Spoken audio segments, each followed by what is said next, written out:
January was absolutely stacked with some pretty incredible indie games. So we thought today we'd round up some of our faves, and the best news is they're all out. So you can literally go and play them right now. If you're new here, welcome to the Indie Brew, where we spill the tea on indie games. My name is Cat Chaos, and I will be your host for this video. Now, without further ado, let's dive in to some of January's best indie releases. Who doesn't love cats? And who doesn't love puzzles? Combine the two and you get Super Puzzle Cat. Now this one is a cozy-ish puzzle platformer where you need to navigate through different levels and solve different puzzles to be able to get through. There's over 150 different levels in this game, and there's hidden levels and collectibles and things to unlock too. So there is a ton of content in there. It was in development for quite a while, over 10 years, I believe. So this one has had a lot of love gone into it. But essentially, you play as a cat trying to navigate through this world and find enlightenment. Now, you will need to travel through space and time, and you will need to utilize some interesting tools along the way. Things like portals, bombs, gum, and other interesting things.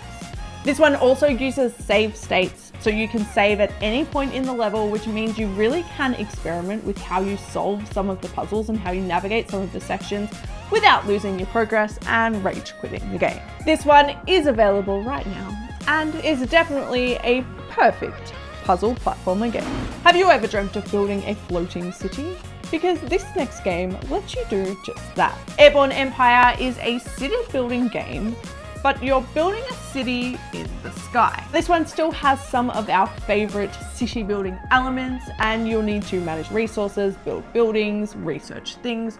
All of that is in there, but you need to do it from the sky, which means there are some different aspects to it. You'll have to build some hangars to be able to send out your workers to collect resources from the ground, and they'll only be able to collect them while you're in range. So you'll need to carefully manage collecting your resources to make sure you don't run out of food, water, or materials.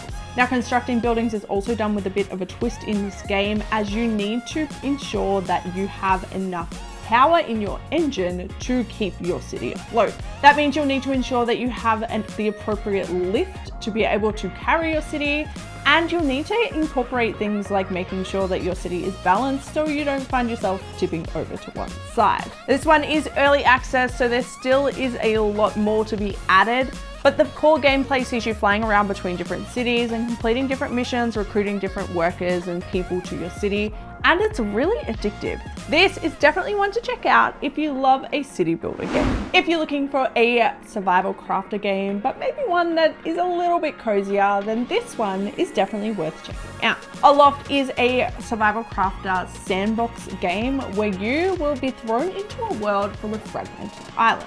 Now, it does have co-op functionality, so you can play with your friends, but you will essentially be able to pick an island and turn it into your own skyship and navigate it through the clouds.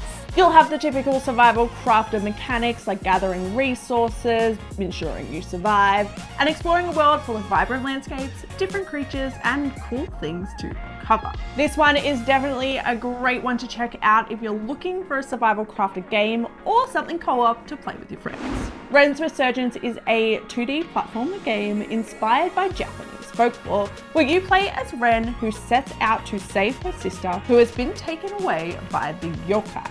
I don't think I'm saying that properly. You'll face these different yokai, which are 36 different creatures that are ripped pretty much straight from Japanese folklore and incorporate a lot of those Japanese themes. Each of these enemies will give you a different, unique challenge, so you'll definitely need to utilize some tactics in there to be able to take them down. There's 8 different weapons that you can use in this game, ranging from swords to magic. So there's a lot to uncover and a lot to master if you want to be able to get your sister back. There's 10 different levels, all meticulously designed and all feature that Japanese-inspired landscapes. So it really is a beautiful game. This is definitely one to check out if you love a great platformer game. Grab your snowboard and carve your way down some pretty epic mountains in Lonely Mountain Snowrider. This is a game that has more of a minimalist aesthetic, and that is great because it allows you to really appreciate the mechanics of making your way down a mountain. This game is definitely about finding the perfect line, mastering the terrain, and getting into that really nice flow state where you can just glide your way down a mountain. This one is the second game in this series, so if you've played the first one, you will definitely love this one, but it does add some new environments and some new mechanics in there to keep you on your toes too. This is the perfect game for those who want to experience the thrill of snowboarding, but without risking breaking bones, or frostbite, or anything like that.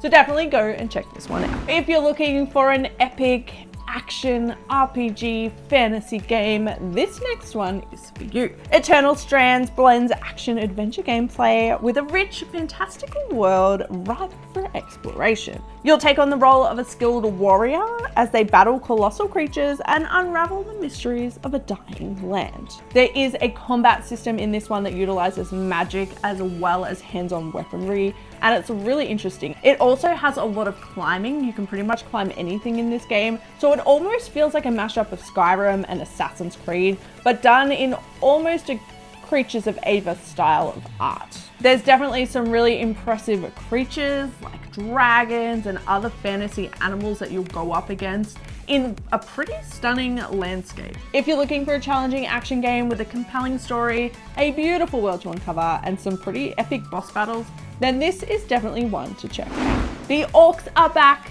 and they're even more annoying than ever. Orcs Must Die Deathtrap has hit our screens, bringing back the chaotic trap-laying action of the first 3 games that we love.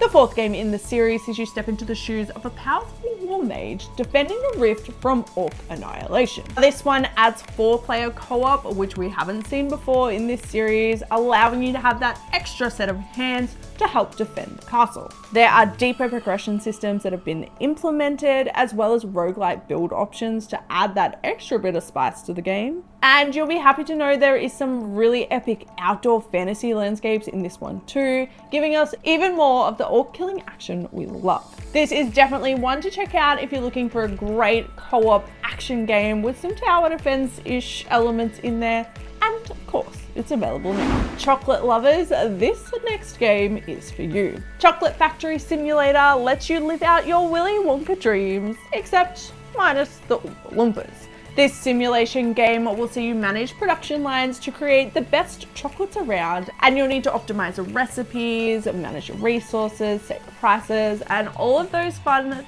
things to create the ultimate chocolate empire. This one does blend management with creativity, as you do get pretty hands-on with your chocolate recipes, and it's got pretty much endless possibilities. This is a great choice for the tycoon or management sim lover, but just be fair warned, you probably will crave chocolate after playing. You'll play as a newcomer who has stumbled into a ravaged village in the sandbox RPG Border Town. The village that you stumble into has been devastated by an orc attack, leaving the once thriving community in ruins and pretty much just one poor old man clinging to hope. Your task will be to help him rebuild, transforming the village from ruins into a bustling haven. To do this, you'll need to recruit villagers who each possess different skills. So you'll need to have farmers to cultivate the land, builders to build buildings, miners to collect resources, and so on. As your village grows, you'll unlock more buildings and be able to recruit different types of villagers to come and build the town up to the best it can be. This is a game that is perfect for players who love managing resources and building, and it's a pretty great escape into a world that proves that hard work can restore. My Little Life is a cozy life sim that docks to the bottom of your screen so you can play while you work. You'll become the caretaker of some adorable little people, and you'll get to look after them and manage them, choosing where they work, where they live, and of course ensuring that they have everything they need to be happy. This one almost takes on Sims type mechanics, so each of the little people in your world will have their own job and have their own needs and wants, and you'll have to buy their furniture, buy everything they need for their job, and build them up so that they're happy. You can take on more than one little person in this world, building them their own houses or choosing to lump them all together. It's really up to you, and you can really have fun and be creative building the world however you like. You could build up your own town for your little people if you liked. It's totally up to you. This one is a great idle game choice, as it is quite slow paced and it does dock to your screen, so you can play this while you work or study, and it's perfect for those who just need that little little bit of distraction while you go. Slavic mythology blends with a captivating mystery in the adventure game The End of the Sun. You'll explore a beautifully crafted world inspired by ancient Slavic beliefs, uncovering clues and solving puzzles as you delve into the secrets of a forgotten civilization. The game's unique setting and focus on storytelling create a pretty immersive experience, so you'll feel like you've stepped into a world of ancient magic and forgotten lore as you uncover the mysteries that lie hidden beneath the surface. If you're a fan of mythology-based games or enjoy a good mystery, The End of the Sun is definitely one to check out. Dive back into the captivating world of Citizen Sleeper in Citizen Sleeper 2 Starboard Vector. You'll once again take on the role of a sleeper, a digitized consciousness inhabiting a synthetic body. You'll need to commandeer a ship, assemble a crew of diverse characters, and take on challenging contracts to survive. The fate of your sleeper hangs on the roll of the dice as you make difficult choices in a complex and morally grey world. You'll embark on multi-cycle missions requiring careful planning and adaptability as you navigate treacherous derelicts, engage in risky heists, and manage your resources. The game also refines that dice system that we loved from the first one, adding new push abilities that allow you to take greater risks for greater rewards.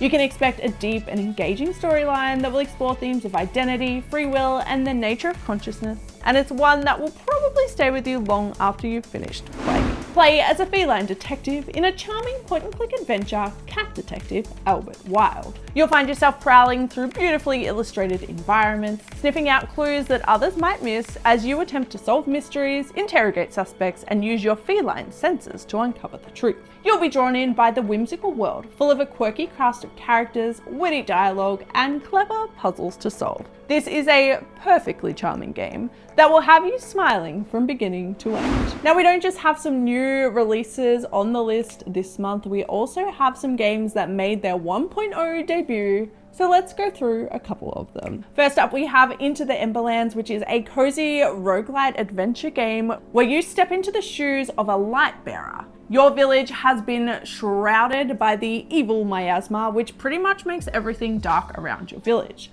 But as a light bearer, you'll be given a lantern with a certain amount of embers in it that allows you to take a certain amount of steps into this mysterious miasma. It'll be up to you to go and venture out into the darkness to find other lost knacks or villages, as well as resources to rebuild your town. This one has some roguelite elements as the map changes each time you venture out, and it's a really great one for those who want more of a cozy roguelite experience. Definitely add this one to your wish list. If you're looking for a medieval city building game, Foundations made its 1.0 debut this month. This one lets you build medieval settlements, which you must carefully manage, balancing your resource production, construction, and the needs of your people. This one was in early access for 6 years, so quite a long time, but it has made its 1.0 release now, and with it has come some new features. They've revealed a new main menu, as well as new rule sets, so you can customize your gameplay experience.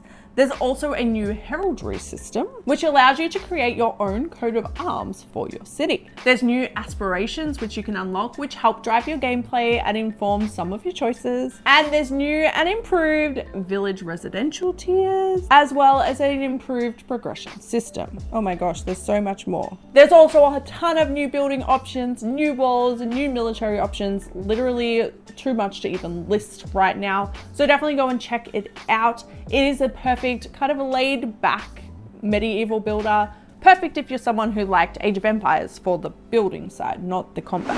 And last but certainly not least, we saw Mika and the Witch's Mountain come to 1.0 this month. This one only was in early access for about 5 months, so it's had a pretty quick progression, but it's already looking incredible, and they've teased there's going to be one more content update on their way in the next couple of weeks, adding some dungeons and some Zelda-like gameplay.